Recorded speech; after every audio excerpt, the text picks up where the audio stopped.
सुनसरीको विद्युतीय भुक्तानी electronic found transfer प्रणाली हालसम्म इटहरी उपमहानगरपालिकामा लागू नभएको अवस्था देखिएको छ।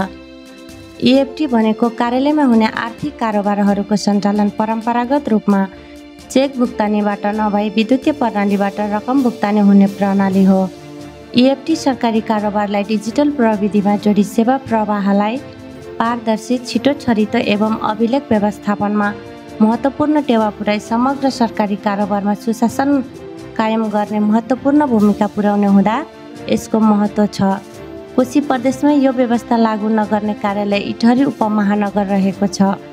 महालेखा नियन्त्रक कार्यालय अनाम नगर काठमाडौँका उपमहालेखा नियन्त्रक कार्यालयका यज्ञप्रसाद ढकालका अनुसार यो कुरा देशभरमै बेइज्जत हो। विद्युतीय प्रणाली लागू गर्न बारम्बार हामीले पत्र पठाएको छ। पछिल्लो पटक चैत्र महिनामा पनि पत्र पठाई लागू गर्ने निर्देशन दिएको छ। अब निष्कासन नै गरिदिनु पर्ला जस्तो छ, उनले भने। देशकै आदर्श उपमहानगरको रूपमा उदाएको यस पालिकाले यी र यस्ता कार्यका कारण प्रशासकीय सुशासनमा यस्तो व्यतिथि देखिनु यहाँका जनताको लागि मात्र नभएर कोशी प्रदेशकै लागि दुःख लाग्दो कुरा हो। यसले सुनसरी जिल्लालाई पनि बदनाम गरेको छ।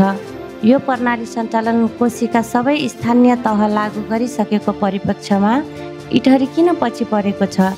यो प्रणाली लागू नगरी भ्रष्टाचारलाई प्रश्रय दिई अनुचित आर्थिक लाभ त लिएको छैन भनेर स्थानीयहरूको आशंका छ।